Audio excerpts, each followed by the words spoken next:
this is an iHeart podcast. Guaranteed human. Brought to you by the reinvented 2012 Camry. It's ready. Are you? Welcome to Stuff You Should Know from HowStuffWorks.com.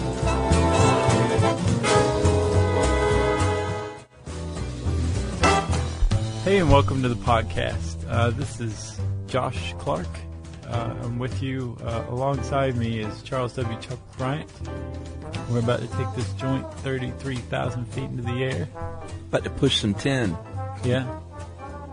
That's the lingo. It is. I've seen pushing 10 as well. Yeah, I saw that movie. I assume that's the lingo. Otherwise, they probably would not have titled it thusly. That could be about like a car driving movie too. Somebody who has like a pretty good radio flyer wagon. There's a lot of things that could apply to. Or a recycling movie. Yeah. Pushing 10. Yes.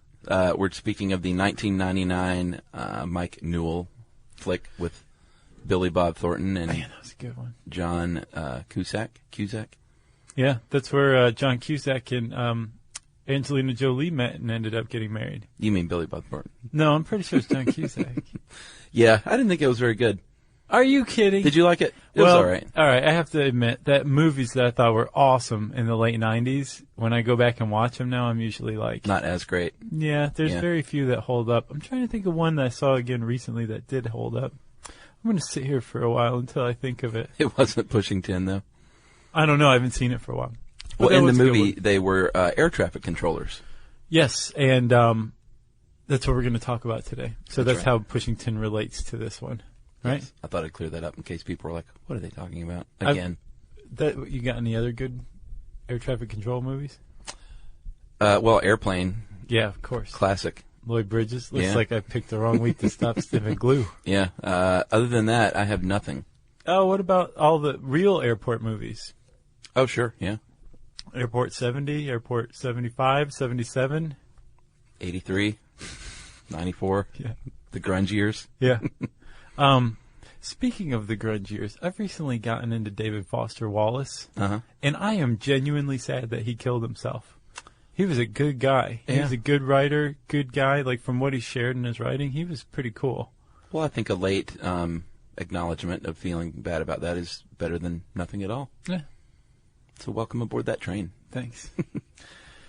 Chuck. Yes. Have you ever been to Reagan National Airport? I know you have, because... I've been there with you, my friend. The sickest I've ever seen another human being was you at Reagan National. Oh, my God. Stomach flu. People actually get green, I learned from looking at you. And hats off to me for pitching a television show to Science Channel in between vomiting episodes. That was rough. You had a staph infection in your stomach.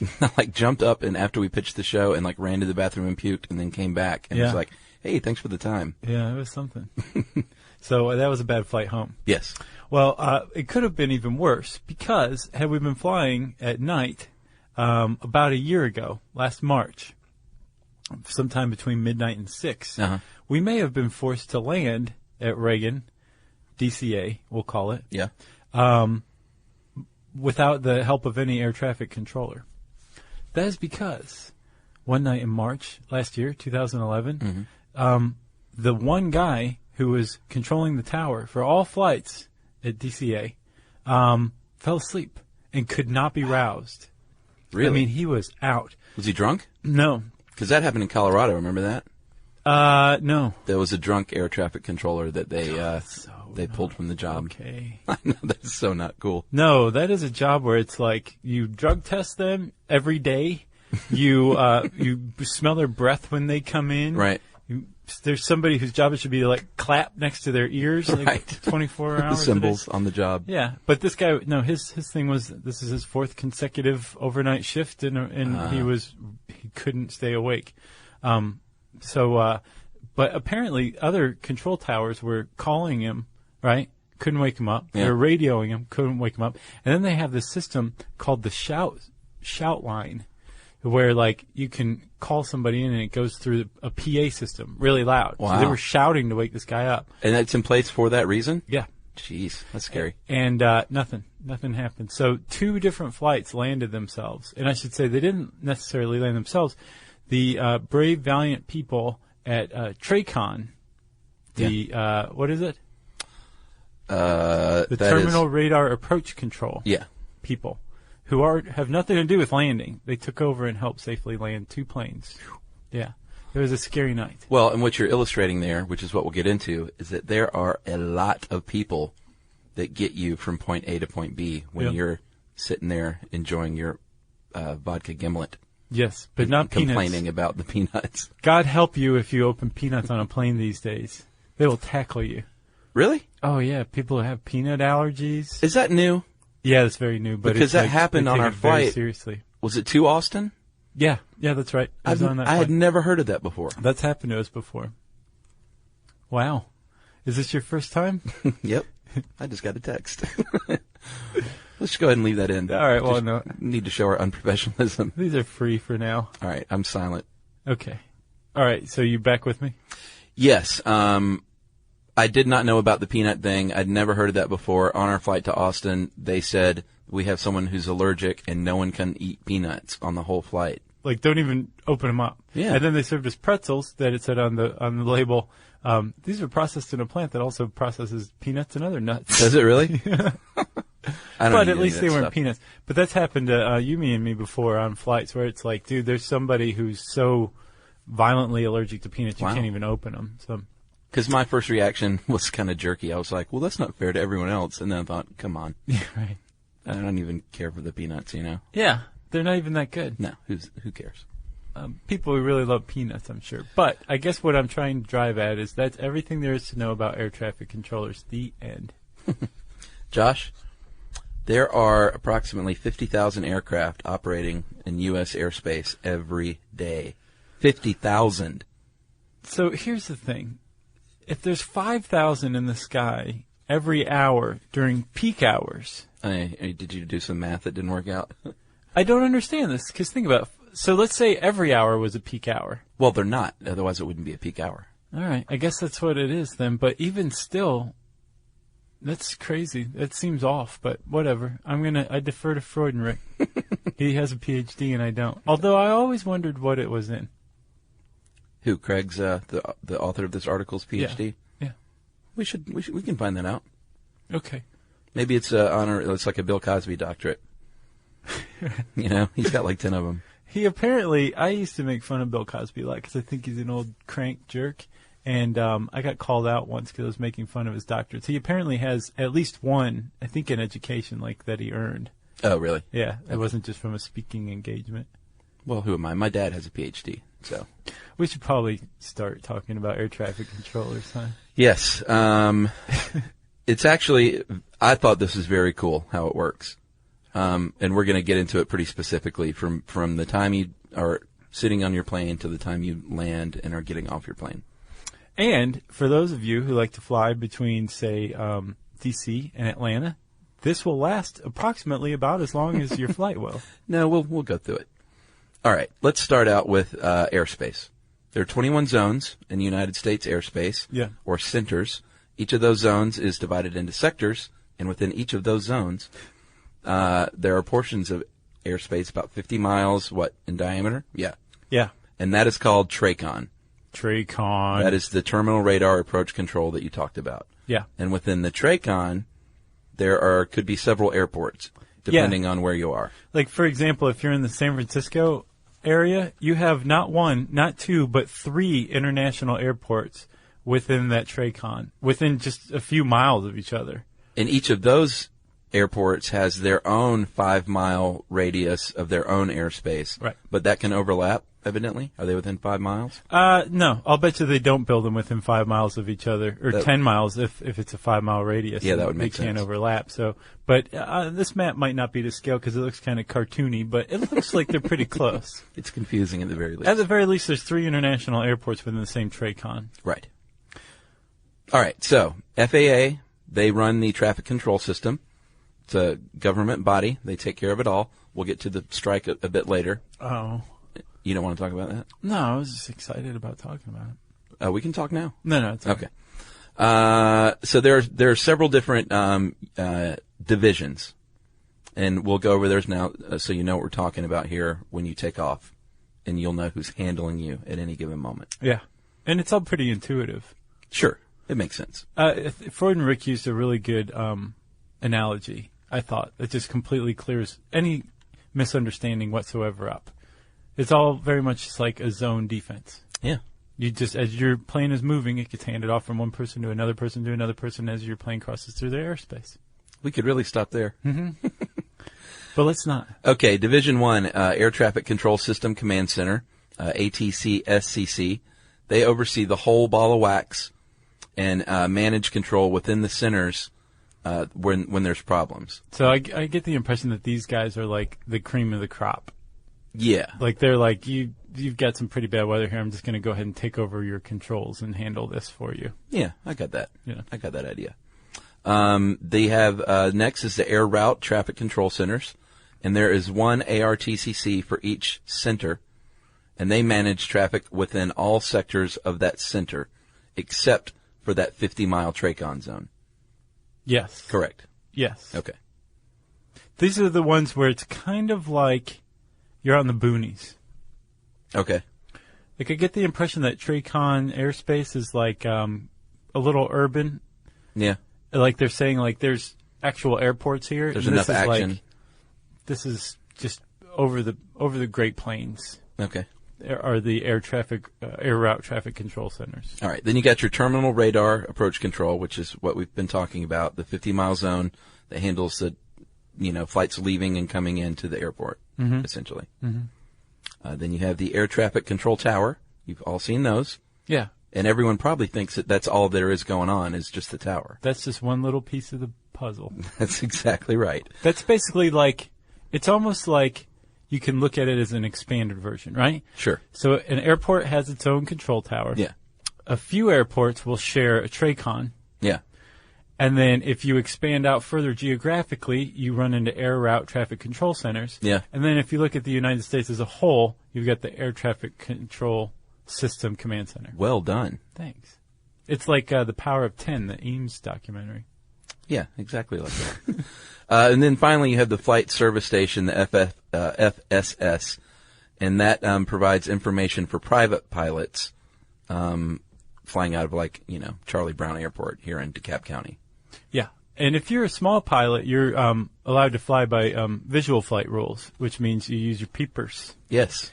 And if you use your peepers to fly, you don't have to file a flight plan, and you are basically guided by a flight service station. Right. If you happen to fly a plane that has, I don't know, like 200 people in back, you're flying what's called instrument flight rules, which means you can fly in any weather. Yeah. Because you're using radar. There's usually a psychic aboard who is asked to give weather predictions, things like that. Right. And you are directed by this whole FAA-run ball of wax, like you said. This whole quote-unquote FAA. Yeah.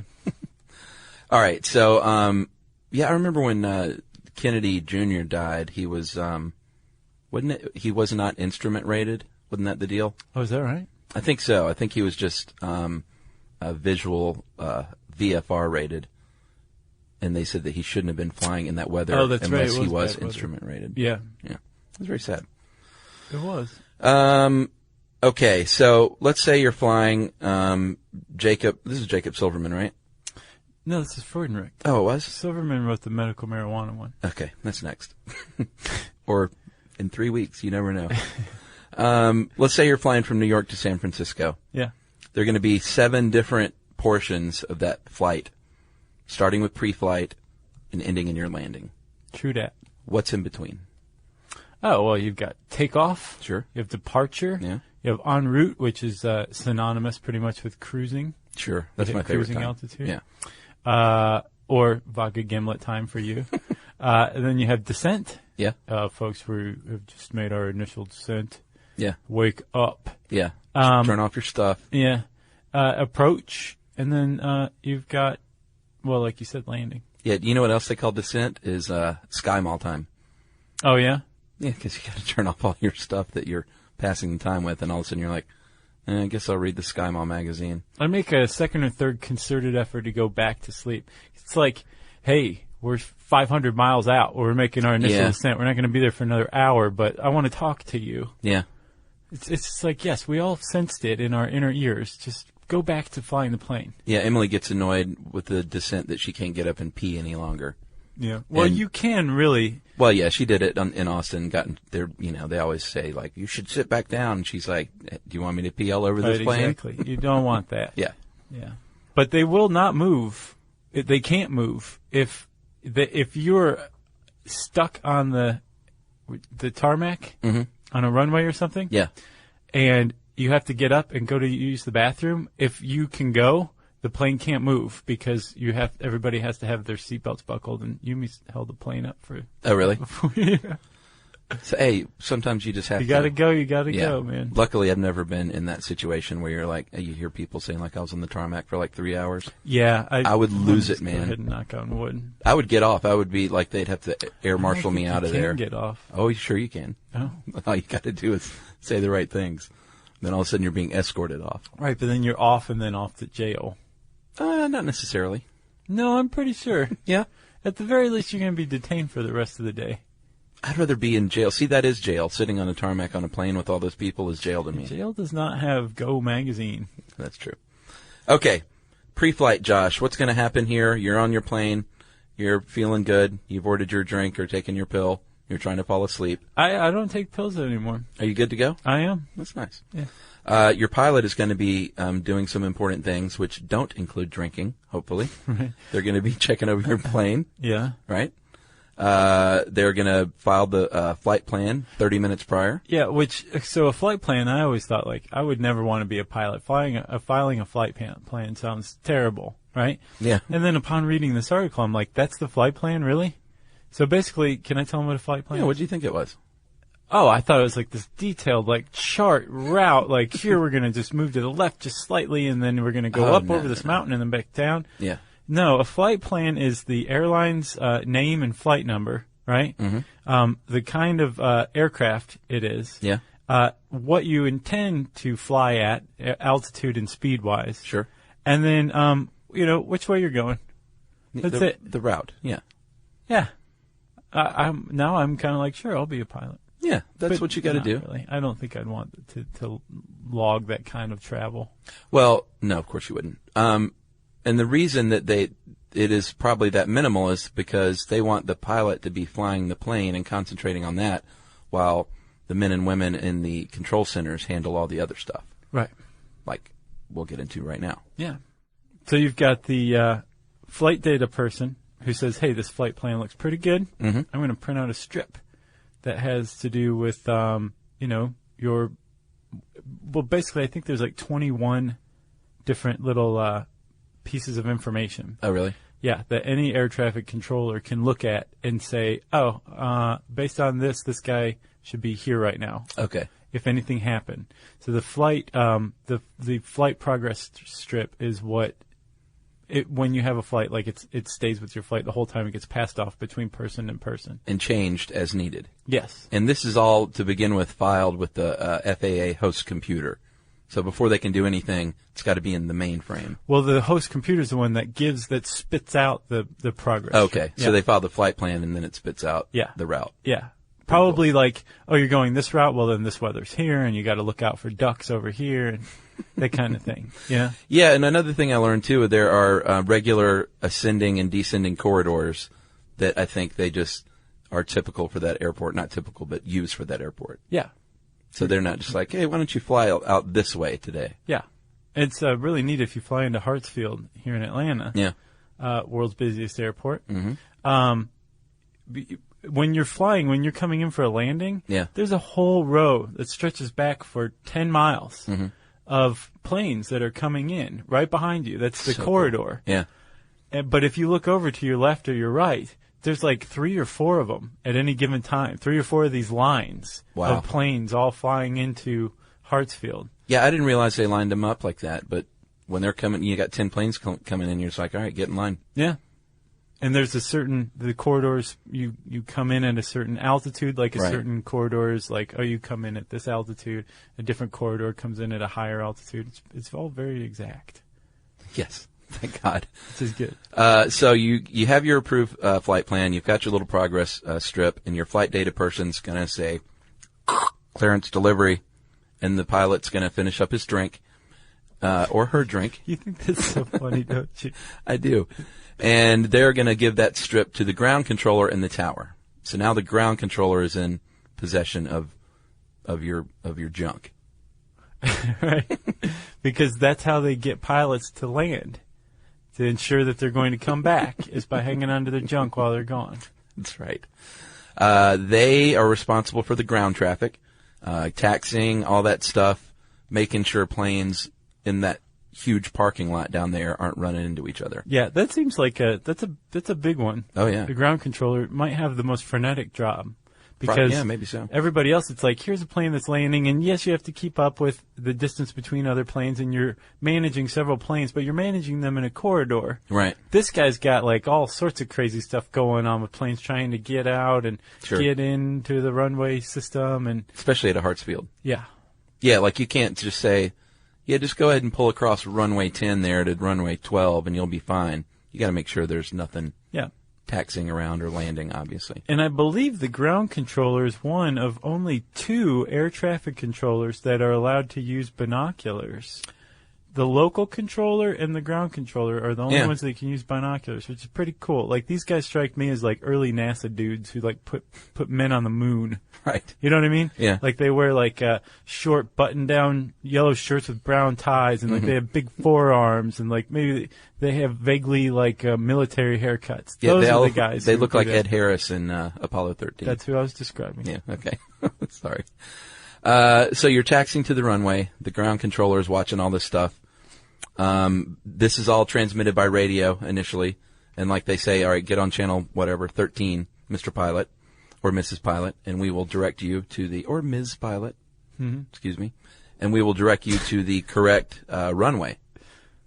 Right. And then I will pass that off to the local controller. Here, now this plane is yours. And the local controller is the one who is keeping an eye on distances between planes and basically making sure that the sky is clear for takeoff. They're in the tower. Yep. Yeah. And they're the ones who say, pilot, you are clear for takeoff. And the pilot says, okay, but I'm going to check myself first. Looks both ways and goes, okay. And when the pilot's ready, the pilot powers up and lifts off. And you've got the local controller hanging on to that particular flight. Yeah. While, of course, managing other flights as well. For, I think, 5 miles out. Yeah.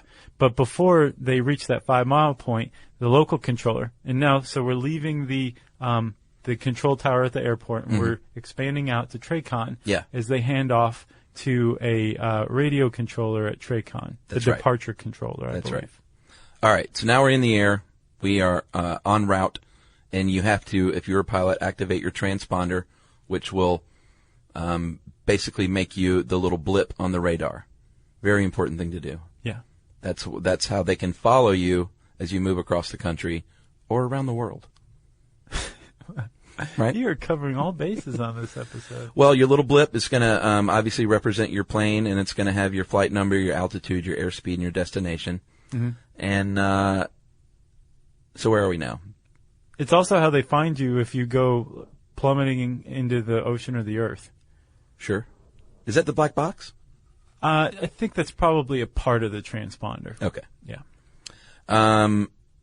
So the departure controllers at TRACON may be handling a few different airports, many planes, and they also are the ones maintaining good safe distances, which is very important. That's pretty much because of the increase in congestion and air traffic over the last, 40 years. Yeah.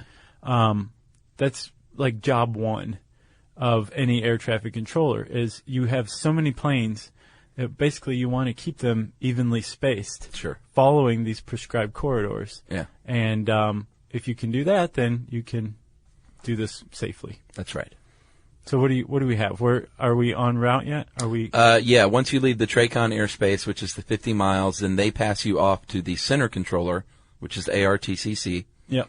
And so we're expanding out again. Expanding out, and it's important to note every time you get passed along, they're going to pass along an updated progress slip that says, "Yeah, we thought they were going to be actually about 50 miles further west. Yeah. But because of bad weather or whatever, we altered their flight path, and so Here's what you need to know. Right. Or they hit some headwind, so they're a little further back. There's hauling butt through the air. Yep. Which are my favorite flights. And so these guys in the radar associate controller and the radar controller. Yeah. At the air route traffic control centers, the rural ones, the regional ones, they are the ones who say, well, they're just tracking your plane throughout its flight. Right. But then they're also directing it to say, like, there is some weather up ahead, there's some turbulence. Right. We advise you to increase your altitude. And then as they pass through air route traffic control center, after air route traffic control center, your plane is just going to be passed off from one controller to another. Here you go, Bobby. Right. Thanks, Jimmy. I wonder what they say. I think that's what they say. I don't think that's what they No. say. It's probably a little more technical than that. And then there's also a radar handoff controller, and they assist the two other controllers when there's a lot of heavy traffic. They'll come in and say, hey, let me lighten the load here a little bit. Which is significant. So you've got three controllers all working together. Two of them are assisting the radar controller. You have the radar associate controller who alerts the radar controller that they have new stuff. And then the radar handoff controller is basically just looking over both of their shoulders like, don't forget that one. Right. Ooh, that's a big one. Yeah. I like that one. That's red. Look out. That one's going right towards that one. Right, exactly. Yeah. Yeah. Let's hope that doesn't happen very often. No. Remember, that was in Pushing Tin, though. Yeah. Very tense. Well, because they were all a flitter over Angelina Jolie. Oh, is that what caused that? Yeah, they weren't paying miss? attention to their jobs. Gotcha. Because they were concentrating on that leg. It's like Bull Durham. Emily was just watching that today in her sickbed. Weird. Yeah. It's very weird. Good movie. All right, so this is all going on until you're about 150 miles out from your destination. And then the center controller will jump on board and do what you were talking about earlier and get everyone coming in a nice, tidy little line for landing. Like from 10 miles out. Like when you were 10 miles away from the airport. No, this is 150 miles out. Oh, okay. They start to get them in line. So then you haven't hit Tracon airspace yet, have you? No. Okay. That's the next stop is you go back into someone else's Tracon. Following these prescribed corridors. And these things are not just like easy straight lines. Like they're really, you know how like when you fly up, you're like, wait, we're going the wrong way. And then your pilot banks hard. Mm-hmm. And then you go back. That's a corridor. And you're going, whoa. Yeah. They curve like that corridors, too. It's really neat. And we should mention, too, if there's something wrong and it's too congested or your runway is not working, like the lights are off, like an airplane. Yeah. They will put you in the dreaded holding pattern. Yeah. Which is not, hey, just fly around up there for a while. It's specific to each airport. You know what the holding pattern is, and you stay there. Yeah. And I think isn't it like a big circle, or does it vary? Pretty much. All right, so now you are within 50 miles. Tracon's got a hold of you again. They are advising the pilot on heading, speed, altitude, and then when you're 10 miles out, the approach controller passes you back to the local controller, and it's all just a big, glorious dance. Yep. And then you land, and the local controller says, hey, go out this way, and you do, and the ground controller takes over, and then you are directed via the ground controller to your gate. And that's it. And then once you get to the gate, obviously, you have the men and women with the orange flashlights. They are airline employees, not FAA. I did not realize that until I read this. Once I read it, I was like, oh, yeah, they're all wearing like Delta or AirTran or something like that. So, True. Yeah. All right, so I know you want to be an air traffic controller, Josh. How would you go about that? Well, I would go study very hard at school and earn a bachelor's degree, 4-year degree. Which you don't need. Or you could work somewhere for 3 years. Yeah, it's actually one of the higher paying jobs you can get without a college degree, they say. Nice, Chuck. Yeah. I would also probably focus on my spatial visualization skills, so I could visualize things in 3 dimensions. Yeah. Work on your concentration. I'm doing it right now. Is that what you were doing? Yeah. So creepy.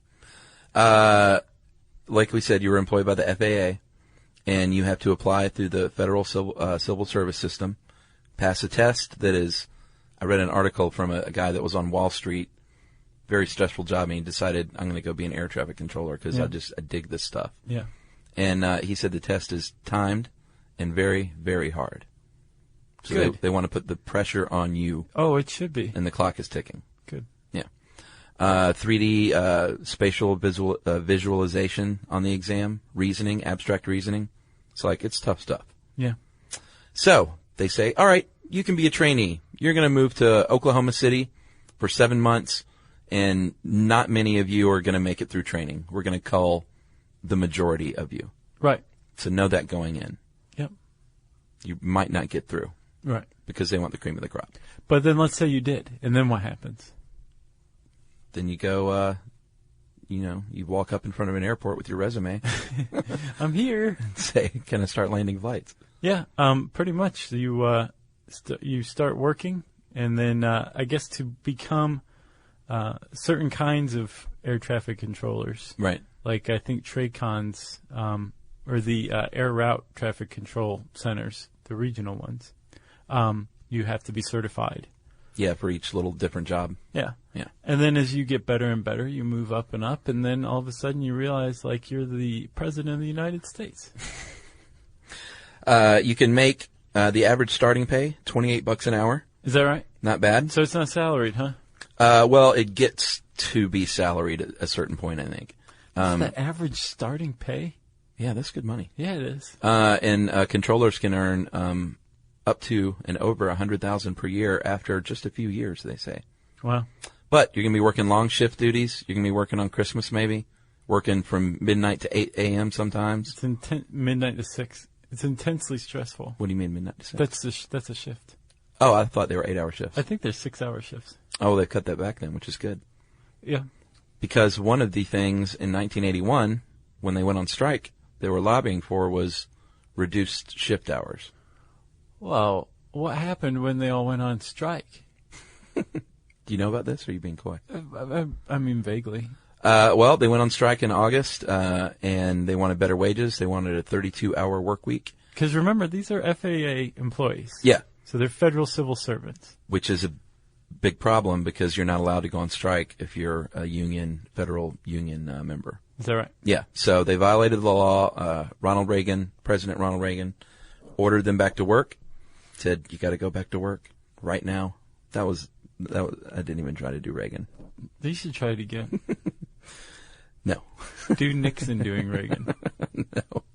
No.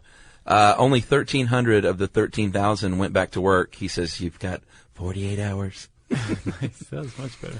And then in 48 hours, they did not come back to work. And he says, you know what? All 11,000 plus of you are fired. 11,700. By me.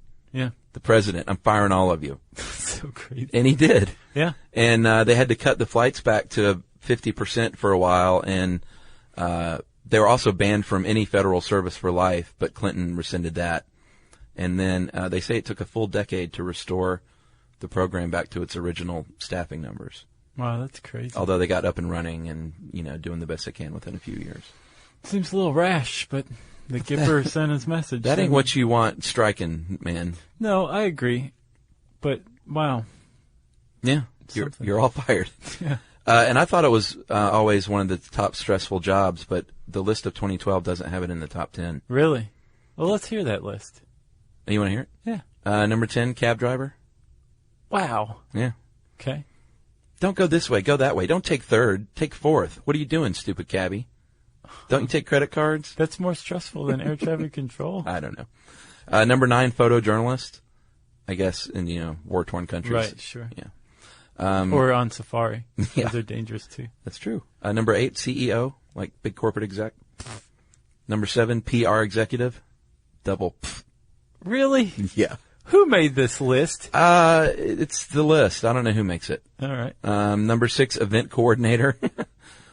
Like the wedding planners and stuff like that. Yeah. It's stressful. You got to deal with those crazy bridezillas. No? Jerry snickered at that. Okay. Number 5, cop, of course. Yeah. Number 4, Army general or military general. This thing was put together by a 6-year-old boy and girl combination. I'll bet it was originally written in crayon. Number 3, cowboy. No. You're kidding. I'm kidding. Okay. Number You got 3 me, is Chuck. number 3 is actually airline pilot. Number 2 is firefighter, and number 1 is enlisted soldier. Yeah. So there you have it. No air traffic control, which I think is a bit hinky. I think that list is hinky. I do too. Podcaster's nowhere on there. Sure.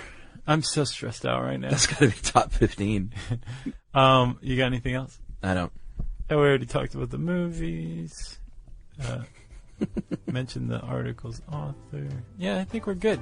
If you want to know more about air traffic control, you can type that into the search bar at howstuffworks.com. You can also listen to the companion piece to this episode, How Air Traffic Control Works, at Tech Stuff. Their episode is called How Traffic Control Works. Check it out. Oh, they did one? See who did it better. I'm sure they did. I believe they did. Okay. And I think in there somewhere I said search bar, handy search bar or the like, so it's time for listener mail. I know this because Chuck has it in his own hand. Yeah, I'm going to call this one, our listener ratted us out to Michael Moore. Did you see this? This just came in. Oh, no. Awesome. Remember in the tipping podcast, we said Michael Moore reportedly was a bad tipper? Some people wrote in and verified with their own stories, too. Not about Michael Moore, though, did they? Yeah. Oh, really? Oh, yeah. Well, tell me that first. I didn't see that one. I'm not at liberty to divulge this, but I can tell you that at least 2 other people have said, like, yeah, that guy is not only not a good tipper, he's not all that? Yes. Wow. All right, well, I felt bad for a half a second because Ian of Brooklyn, New York, tweeted Michael Moore, asked about his tipping habits by saying this: "Hey, did you know the guy from Stuff You Should Know called you out as a notoriously bad tipper last week? Say it ain't so." So he totally ratted us out. Uh-huh.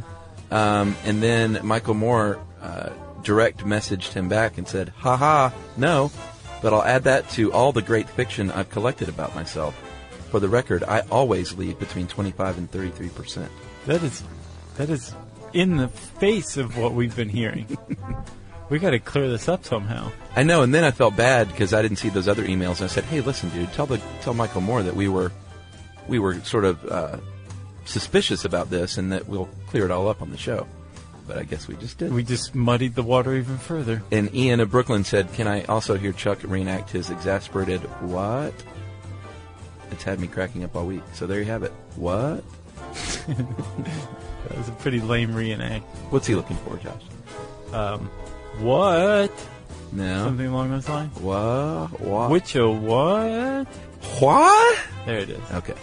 That's kind of yours to begin with, but actually it was Fred Willard's, wasn't it? Oh, from Best in Show?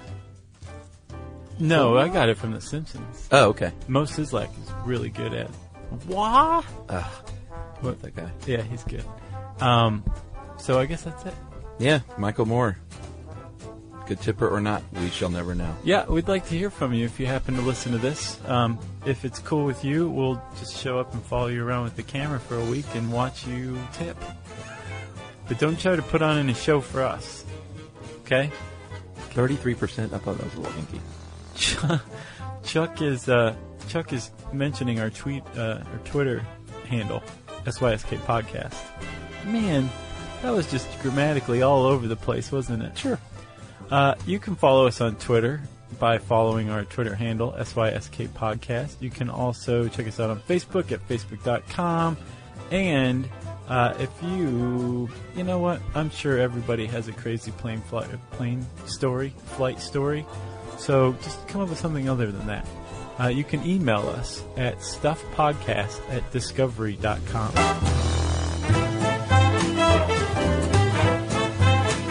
Be sure to check out our new video podcast, Stuff from the Future. Join How Stuff Works staff as we explore the most promising and perplexing possibilities of tomorrow. Brought to you by the reinvented 2012 Camry. It's ready. Are you? This is an iHeart podcast. Guaranteed human.